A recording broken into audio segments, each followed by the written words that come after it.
Today, we're diving deep into a really ambitious white paper from a project called XNEX Future Exchange.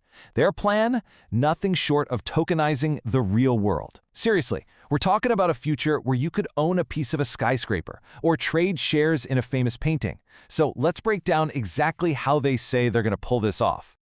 So let's start with the big idea, the question that's at the heart of this whole thing.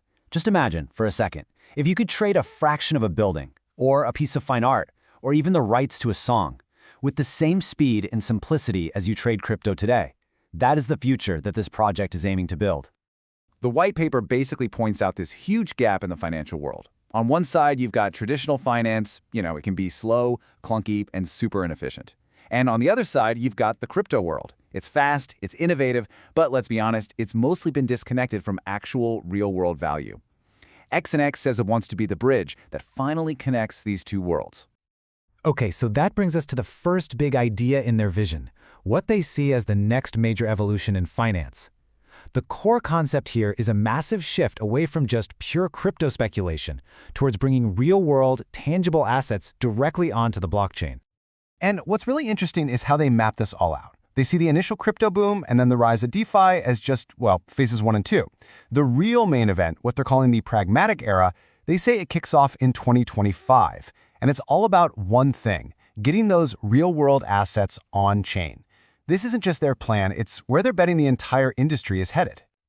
So the big question is, how do you actually build that bridge? Well, the white paper says you need what they call twin engines to power this whole vision. And those two engines are a couple of key concepts, RWA and RDA.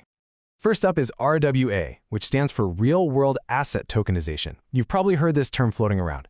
The easiest way to think about it is like giving a physical building or a piece of art its own digital passport.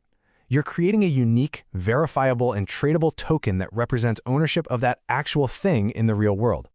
Now, the second engine is RDA, or Rights Digital Asset. And this one's a little different. This isn't about physical stuff, it's about intangible rights. Things like corporate shares, intellectual property, or even your membership in a private club. RDA is all about turning these privileges and rules of ownership into programmable digital assets that you can manage and trade right on the blockchain. And this quote from their white paper just ties it all together perfectly. It says, RWA reshapes asset forms, while RDA reconstructs value relationships. So in other words, RWA is the what, the physical asset itself, and RDA is the who and the how. It defines who owns it and what the rules of that ownership are. Of course, you can have the biggest, most amazing vision in the world, right? But if the technology can't back it up, it's all just talk. So Section 3 of their paper dives into the nuts and bolts, the high-performance foundation they claim is going to make all this possible. They say their whole architecture rests on 4 main pillars. First, a high-performance matching engine for lightning-fast trades. Second, a multi-chain compatibility layer so it can talk to other blockchains. Third, an institutional-grade security layer for trust. And finally, an automated smart contract layer to handle all the rules automatically. And get this, they make some pretty bold claims about performance. The documents state their matching engine is designed to handle over 1.5 million transactions per second. That is just a massive capacity, clearly aimed at the kind of high-frequency trading you see at big institutions. Now, for a financial platform, stability is everything. It's non-negotiable. XNEX claims what's called 5 nines availability. That's kind of the gold standard for reliability in the tech world, and it means the system is designed to be up and running 99.999% of the time. On the security front, their strategy seems to have 2 parts. First, to deal with external threats like hackers. They say they're going to keep 95% of all user assets in offline cold wallets, which makes them way harder to get to. And second, to build internal trust, they claim to use a 100% full reserve proof. This is a big deal. It's basically a promise that every single dollar of user assets on the platform is backed 1-to-1, and they say they'll have regular third-party audits to prove it.